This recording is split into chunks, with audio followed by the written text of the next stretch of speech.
দেখুন সেই তো ভ্যালিড প্রশ্ন, কিন্তু এটাকে তো এখন সেটা আদালতকেই তার জবাব দিতে হবে বা সুপ্রিম কোর্ট আছে তারা মীমাংসা করবে। আমরা তো মনে করি যে 26,000 ছেলেমেয়ের ক্ষেত্রেও যাদের কোনো অপরাধ নেই তাদের চাকরি রক্ষা পাওয়া উচিত। কীভাবে রক্ষা পাবে সেটা কোর্টকে এবং সিবিআইকে করতে হবে, এবং তাদের কাছে সেই সুযোগ আছেও। আমি আপনাদেরকে বলছি, অমৃতা সিনহা পরশু তার আগের দিনে রায় দিলেন, একদম বাধ্য করলেন যে 6,500 না 7,000 যারা একদম চিহ্নিত টেন্টেড তাদের তালিকা প্রকাশ করতে হবে।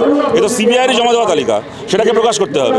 তো সিবিআই যদি 7,000 এই ছেলেমেয়ের নাম জানে, পরিচয় জানে, যারা টাকা দিয়ে চাকরি কিনেছে, আপনারা বলুন তো গত 3 বছরে এই 7,000 ছেলেমেয়ের মধ্যে একজনকে ডেকে প্রশ্ন করেছে সিবিআই যে টাকাটা কাকে দিয়েছেন, কাকে টাকাটা দিয়ে পয়সার চাকরিটা কিনেছিলেন?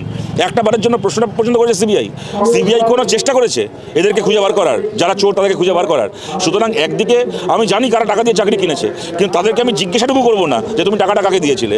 চোরগুলোকে আমি বাঁচাবো, চোরগুলোকে রক্ষা করব, তার বিনিময়ে মাঝখান থেকে যারা কোনো দোষ করেনি তাদেরও চাকরিটা এই সুযোগে চলে যাবে। এইটা তো কখনো চলতে পারে না, এবং এটা কেন হচ্ছে সত্যি এটা আমাদের বিস্ময়কর, এটা আমাদের বোধের বাইরে। আদালত থেকে শুরু করে সিবিআই থেকে শুরু করে কেন্দ্রের সরকার সবাই এই একটা জায়গাতে কেন আমাদের প্রশ্নের উত্তর দিচ্ছেন না, সত্যি এটা আমরা বুঝতে পারছি না এখানে বোঝাপড়াটা কোন স্তরে হয়েছে।